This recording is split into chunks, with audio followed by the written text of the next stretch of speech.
मारीच, महाराज, लाइए पधारिए महाराज, आपका स्वागत है। हम तुमसे सहायता मांगने आए।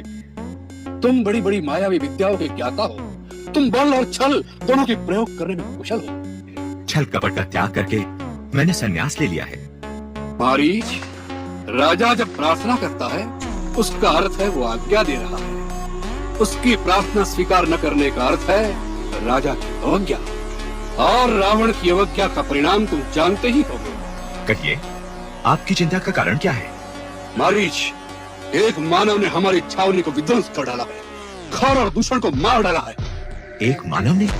कौन है वो? सुना है अयोध्या का कोई राजकुमार है, राम, जो अपने छोटे भाई लक्ष्मण और अपनी पत्नी सीता के साथ पंचवटी में रहने आया है। उसने हमारी प्यारी बहन शूर्पणखा का भी अपमान किया है। उसकी नाक काट कर उसे क्रूर बना डाला है।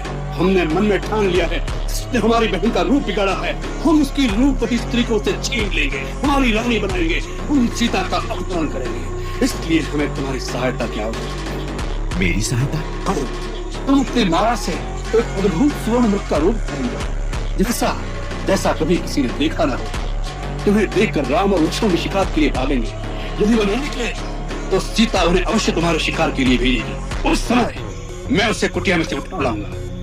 उस सुंदरी का कैसा सौभाग्य है कि वन की कुटिया में से सीधी लंका के राजमहल में पहुंचने वाली है। उसका सौभाग्य है या नहीं, परंतु आपका दुर्भाग्य अवश्य उदय हो रहा है महाराज रावण। आप जिसे एक छोटे से राज्य का कोई साधारण राजकुमार समझ रहे हैं, उस राम की महिमा आप नहीं जानते। दारू की ज्वाला को हाथ मत लगाइए, नहीं तो सब कुछ खत्म हो जाएगा।